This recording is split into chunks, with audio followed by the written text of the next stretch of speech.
Afternoon, everybody. So most of you we have talked around here and so forth, but my name is Everardt. I am from Tshwane University of Technology, which is situated in South Africa, and which is in Pretoria, which is the capital of the country itself. So yes, I am part of the civil engineering department, and I did a PhD in urban and regional planning, but it's interlinks with regards to urban infrastructure and transportation planning itself. So just a mix of that. So, and a lot of my presentations, which I'm going to show, is with regards to supervision, which I've done, and how I've worked with students and so forth, with regards to research projects itself. So, if you haven't known where Pretoria is, this is Africa, and there is South Africa, and basically Tshwane, which is our council, metropolitan, is situated in the northern part of Gauteng itself. So, in South Africa, as a context, there's a big inequality with regards to multiple aspects. If you look at the Sustainable Development Goals, especially 11 as well, there's a lot of gaps that needs to be filled with regards to that itself. So, for instance, the accessibility to data, the accessibility to services as such, is not always available to everybody with regards to basic needs itself. So, my question to the audience is, who of you have used public transportation to get here this morning? So, within South Africa, yes, we do have public transportation.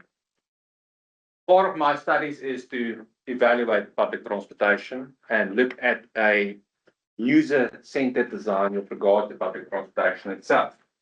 So, this is Pretoria itself with Tshwane, which is the metropolitan itself, and it consists out of 17 corridors, main corridors, and it also consists out of 3 transfer stations itself, which is basically Pretoria, Centurion, and Menlyn. So if I can show it like this, you can see I've made circles whereby the larger corridors are and where it's exactly situated itself. So I did ask the question with regards to public transportation itself. And what will happen, for instance, in this area if public transportation stands still for a week or two?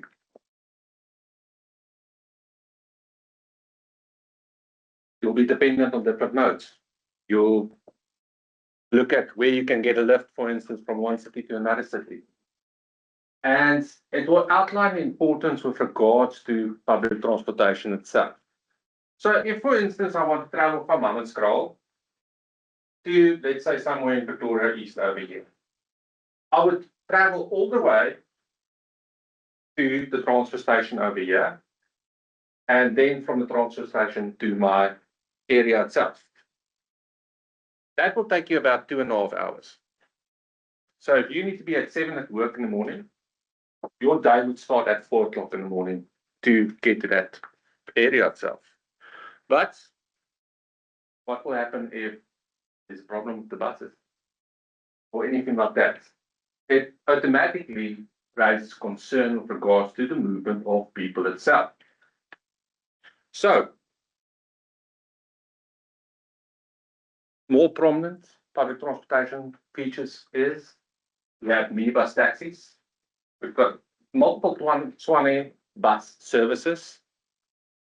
We do have a BRT system, metro rail, commuter rail system, and a Gautrain itself.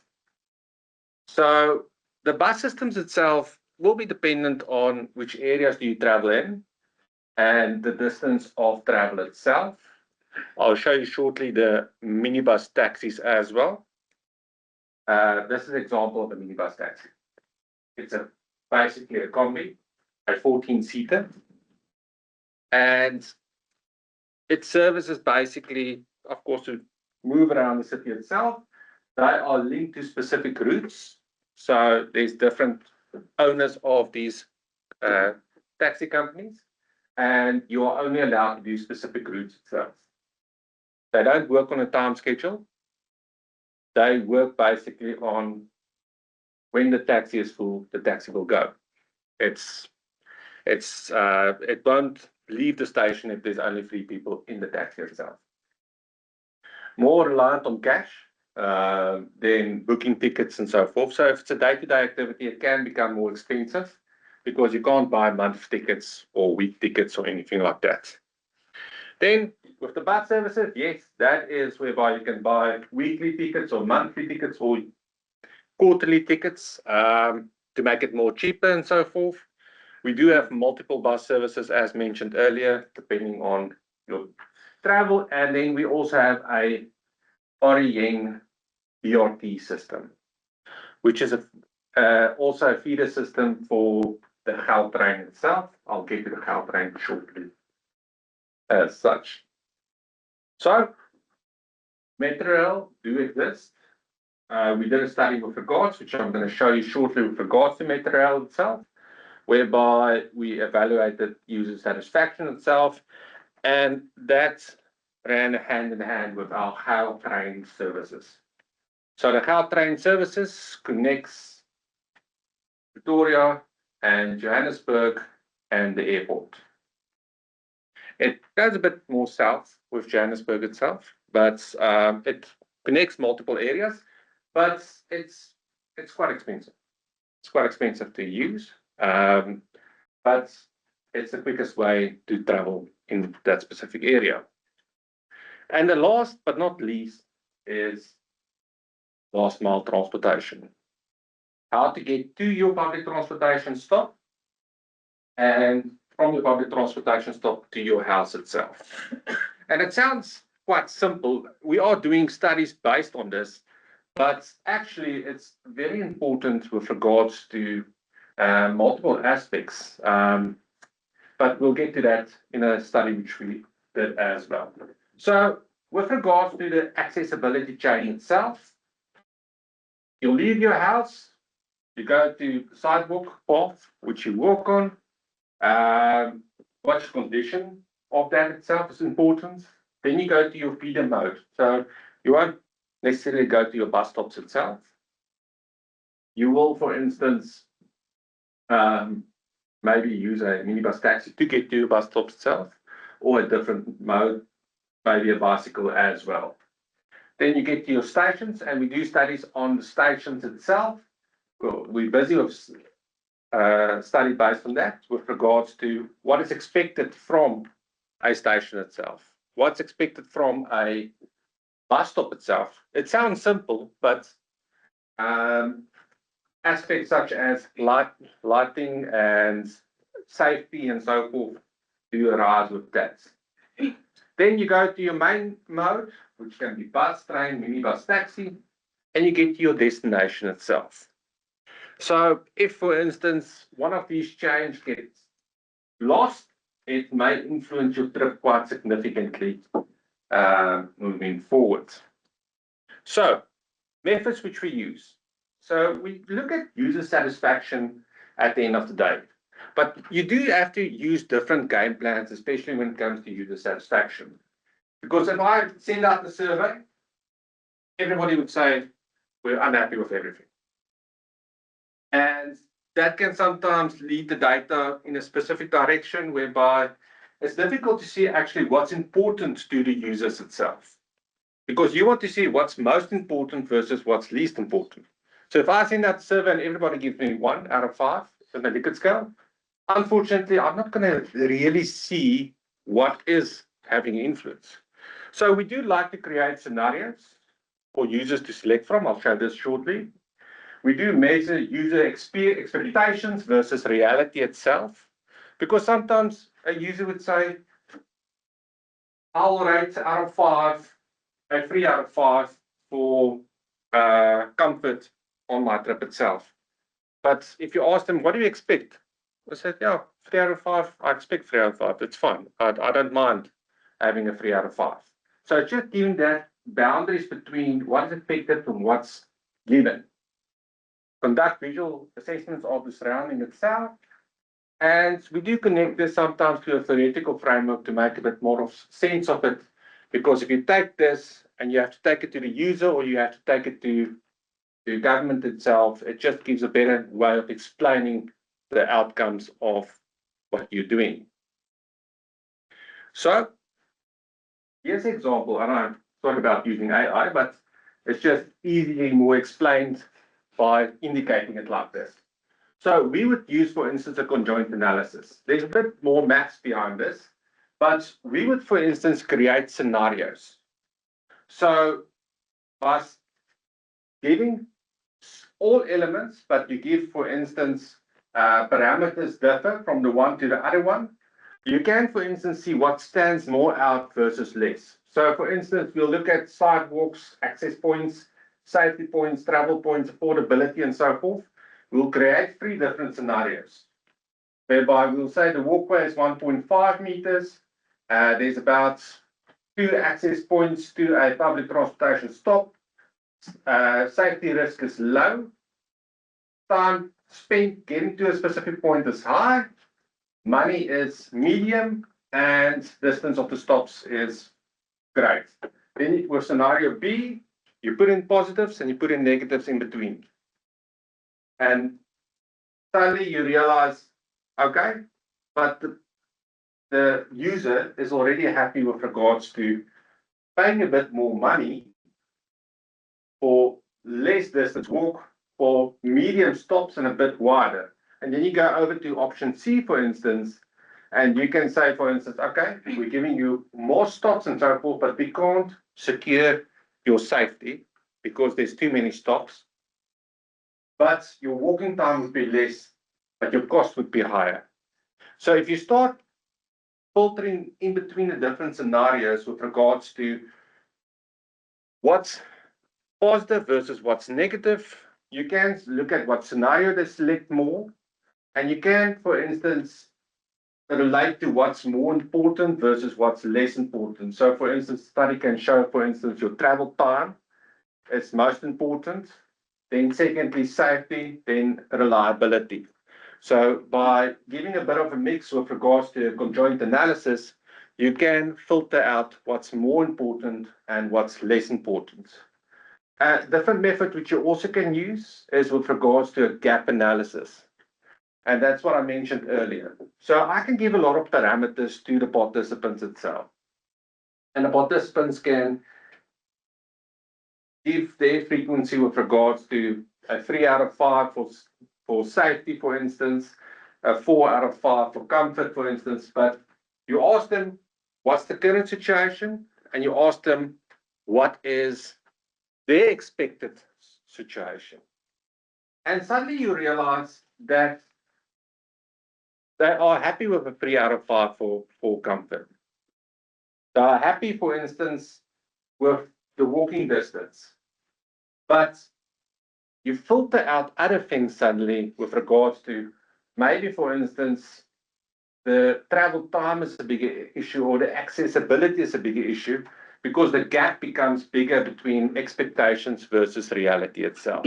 So suddenly you filter out a lot of data with regards to how to improve operations and how to upgrade the infrastructure itself. So I do have a few case studies which I'm going to run through, which we did a few papers on, whereby firstly we looked at the rail efficiency within Mamelodi area. So Mamelodi is basically situated in the eastern parts of Pretoria, but it's more in the central of the metropolitan. We had a presentation yesterday which outlined Mamelodi itself, with parks itself, but we have a look more with regards to the public transportation infrastructure, especially when it comes to metro rail. So we selected 5 different stations itself on the routes on the way going into the city itself. And we evaluated with user satisfaction what is important to a lot of these users themselves. To say, for instance, we identify the parameters, of course, through a literature study and to see what parameters stand more out versus other parameters. And we looked at how to improve, what to look at. And certainly with regards to the data which is received, you can see, for instance, it's affordable. They're happy paying for the service itself. They don't mind. And I just purposely put in a target over here of, let's say, a mean of 3 out of 5 Likert scale itself, whereby they're happy with affordability, they're happy with crowding, they're happy with comforts, they're happy with the accessibility itself.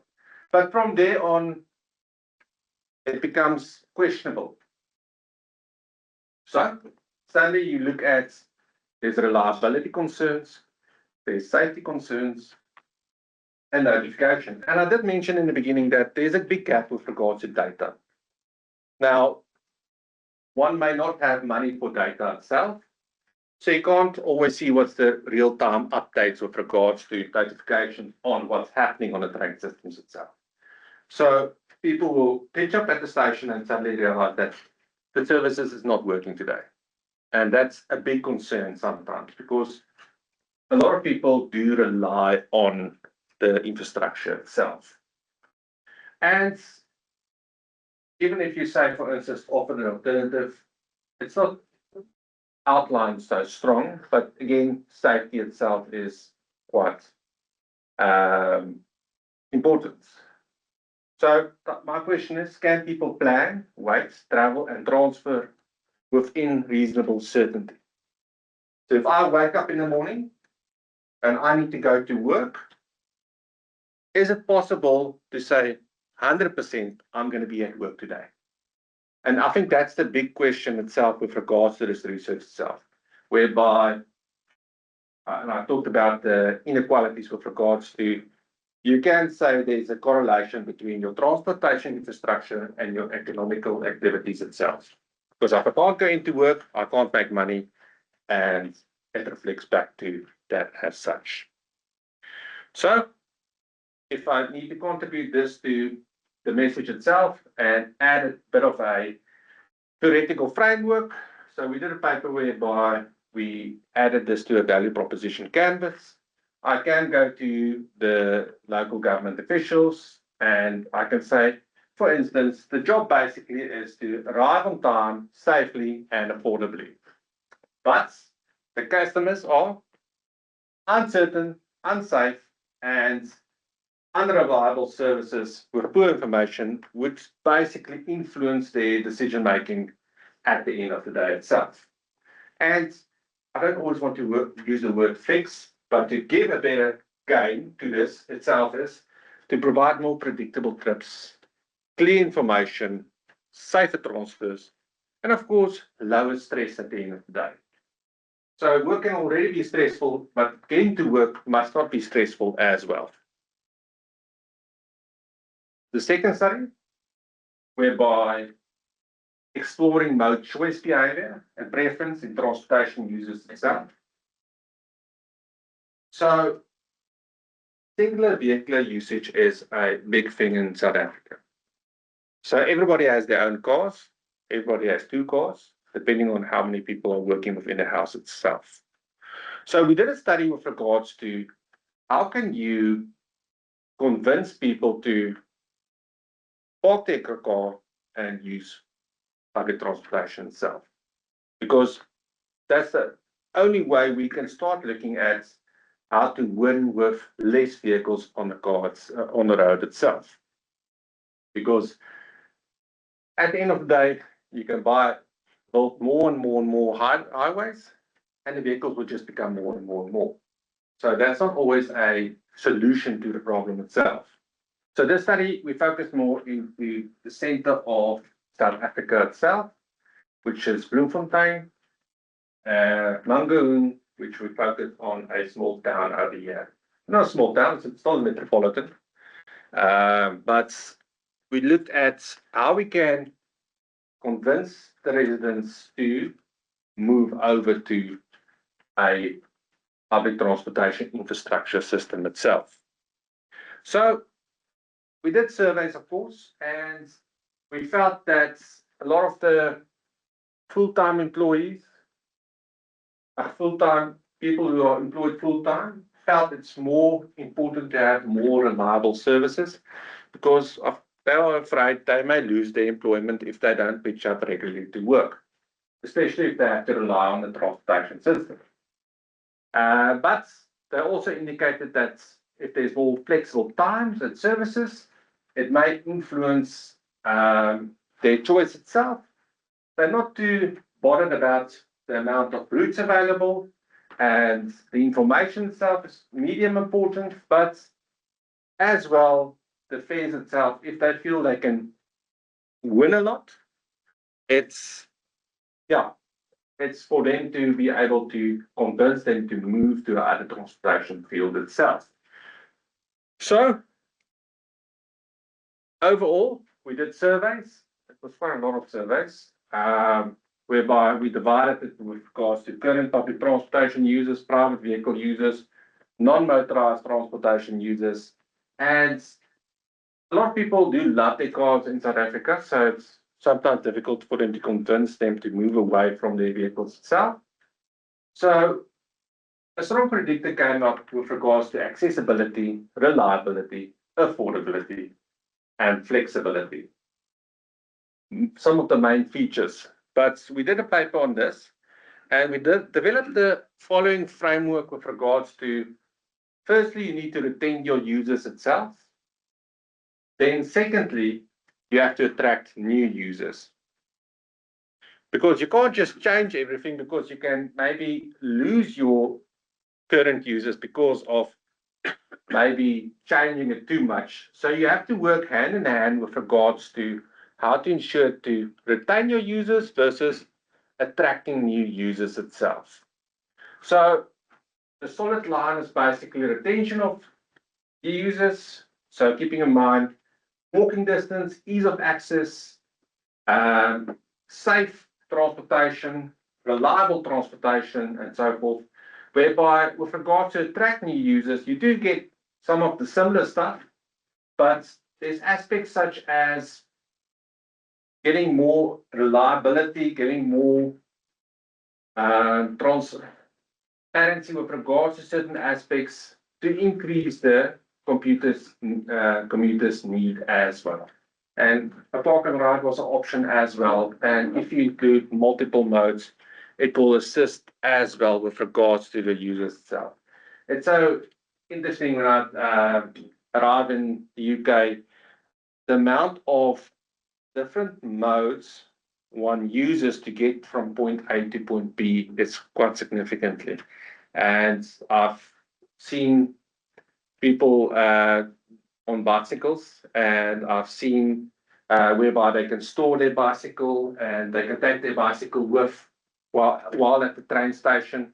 You can use buses, you can use multiple modes as such. Then going over to study number 3. Now, one thing always being forgotten is pedestrians. Now, I mentioned in the earlier slide with regards to if you travel all the way from Hammanskraal, you need to be ready for the buses at 4 o'clock in the morning. You don't want to miss peak traffic. If you get peak traffic, you're not going to be on time. So now you have to walk, let's say, a mile to a bus station. See it as there's no lights working. It's in the middle of the night, and now you have to walk on either no paving, semi-paving, or very uneven grounds. And what's the effect with regards to that? So we look at, for instance, a residential area in Bloemfontein itself, whereby this is a University of the Free State, and this is quite a student-driven residential area. And we did an evaluation based on sidewalks itself. And what we found is, with regards to the importance of sidewalks itself, what's the influence on pedestrian activity itself? So everybody over here needs to get here, as simple as that. And I just outlined a few important things around the area itself, but there's a lot of pedestrian activity itself. Now, what happens in South Africa is a lot of places don't have sidewalks. So over here, no sidewalk. No sidewalk plants, no sidewalk trees, and a bit of gardening, a bit of a sidewalk, but not too much. And what happens if there's no sidewalks? Everybody walks in the streets. If you need to walk around the block, you need to walk in the street. And we did a basic evaluation based on this, and it was a bit with regards to conjoint analysis as well, whereby we evaluate a lot of aspects with regards to what's important and what's less important with regards to users itself. So questions that was asked is width. Can two people walk comfortably next to one another, or is just a general path in the middle of the road itself? Surface, is the route usable in a daily condition? So if you walk at night and you have a lot of stone you have to walk over and stuff like that, the probability is high that somebody would fall over, as easy as that. Obstacles are driveway, vegetation, and objects blocking the movement itself.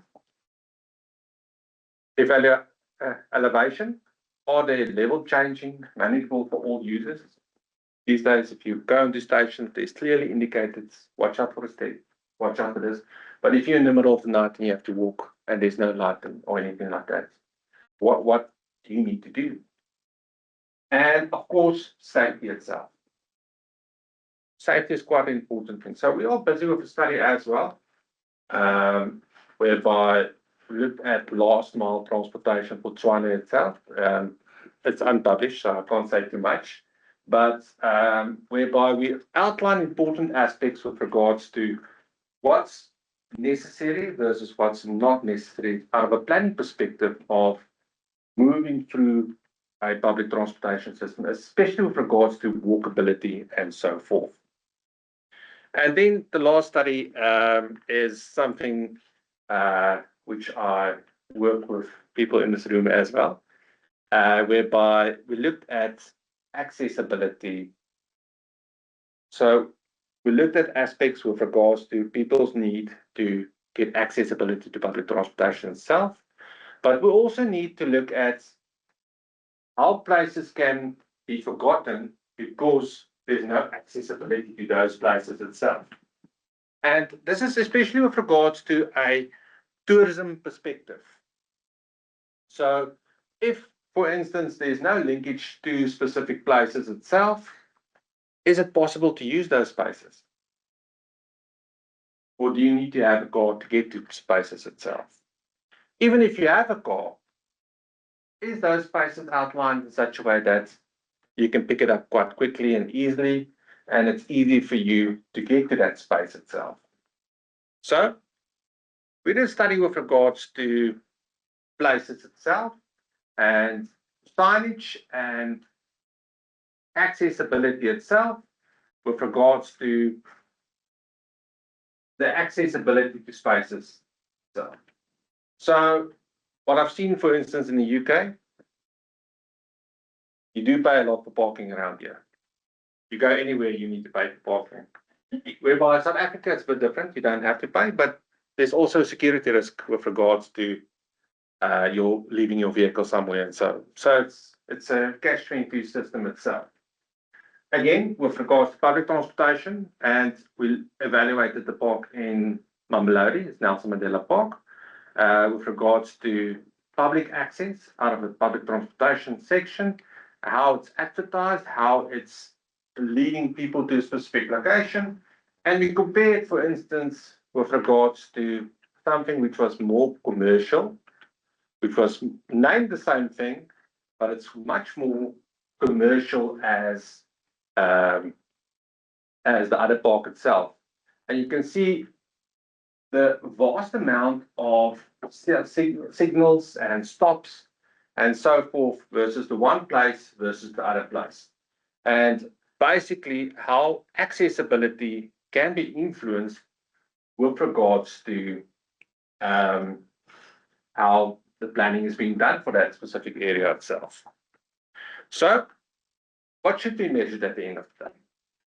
If you look at systems itself, do we have to look at access, walking distance, stop proximity, sidewalk conditions? Should we look at reliability, waiting time, punctuality, disruptions, experience, safety?